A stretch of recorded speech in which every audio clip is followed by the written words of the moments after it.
for that next time. But that's tremendous. Now, there's no possible way we can percentually go from 37 to 120. No, there is no way.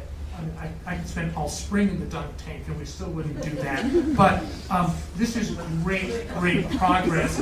And the future of, well, might be a good idea. Why are you nodding, Steve? But it's what I would like to take as the harbinger of the future in that.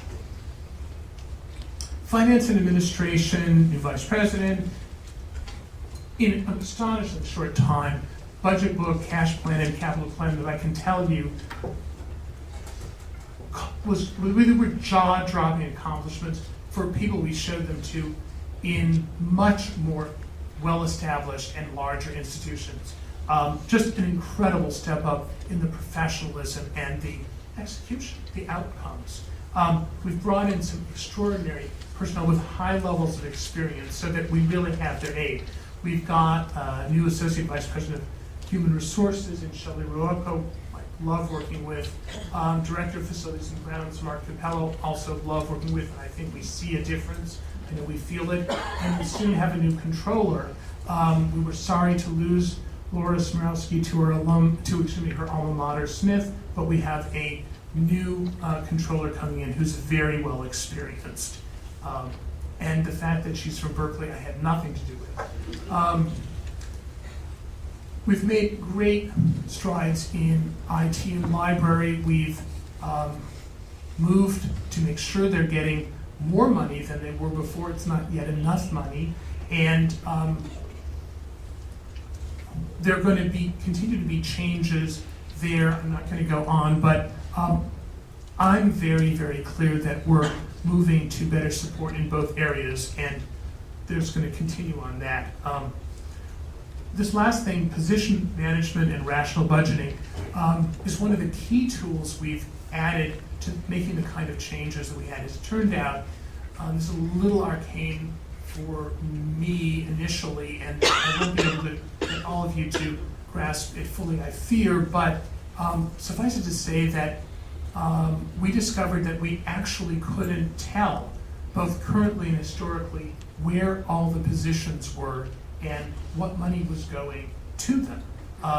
Each budget within each area, they had a handle on that, but there was no centralized way to work with the data and compare costs from one area to another. We now have that, and that will be the base tool that we can actually look at what things are costing and say, if we want to affect a certain kind of saving here, here's how we could do it. We can also connect it with other data, outcomes as we move forward, and say, and this is what effect it's likely to have. So this is, again, putting together the ability to responsibly administer and then change this institution as we all want to change it. Just reminding ourselves in terms of really trying to move the college forward.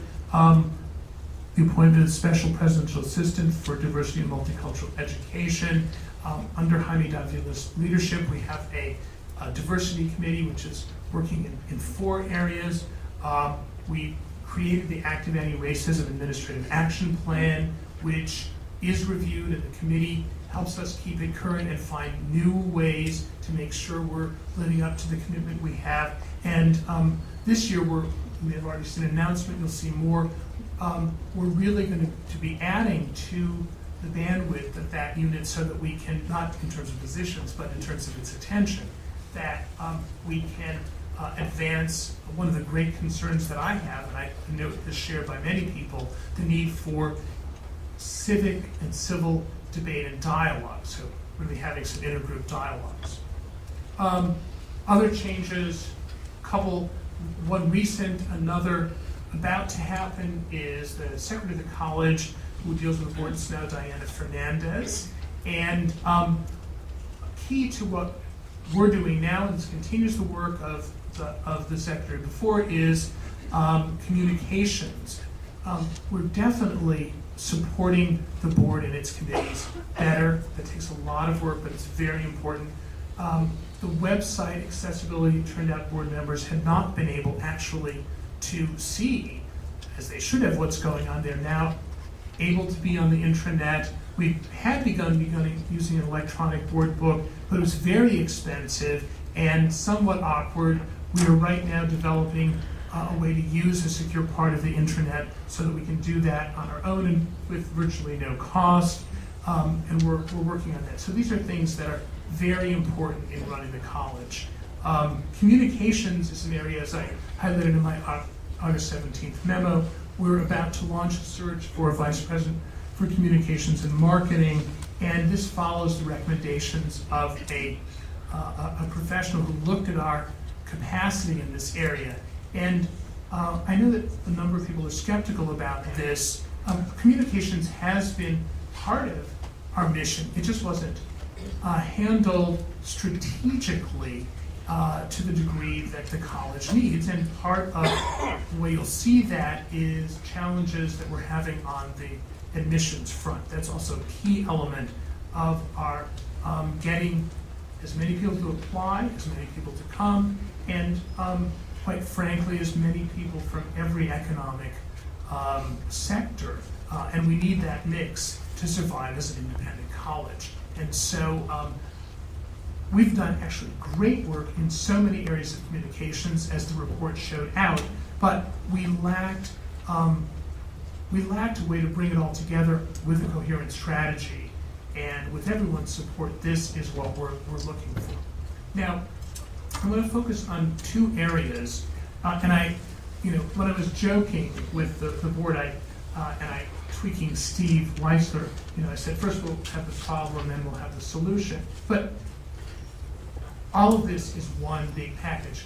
The two areas I want to focus on in this sector are enrollment and assessment, which is a new area, although those functions have already gone down, and the academic world of academic affairs, now newly under our dean, Alan Goodman. I created the position of Dean of Enrollment Assessment. Actually, Steve Weissler was an associate dean under the Dean of Academic Affairs, but this portfolio was clearly becoming ever more important.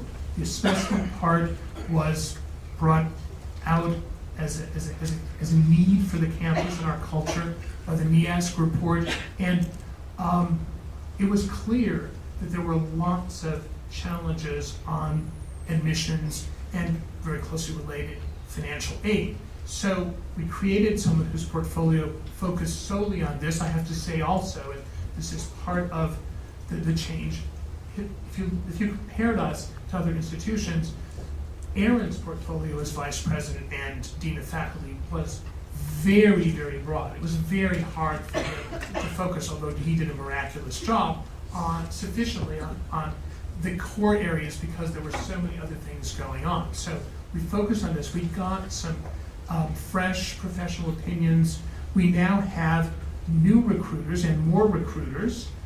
Some have stayed on. This is an area where there tends to be a lot of turnover, but we've got more of them, and we'll be using a territory-based prospect management approach.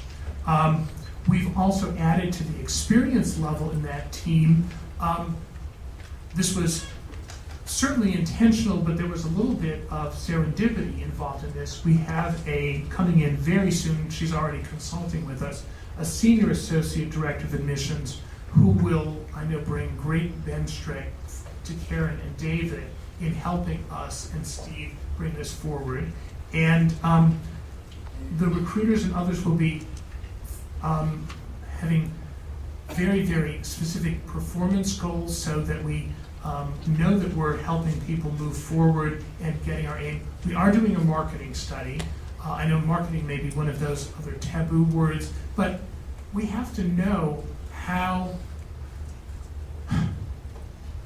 we're thought of by the people who are likely, or who we might hope to have applied to the college. We have to be savvy about what their preconceptions are without simplifying or oversimplifying us or our messages. We have to just be intentional and know about what vocabulary we use to express what we are. and we need to know where we should be spending most of our time and effort in reaching out, because we have to have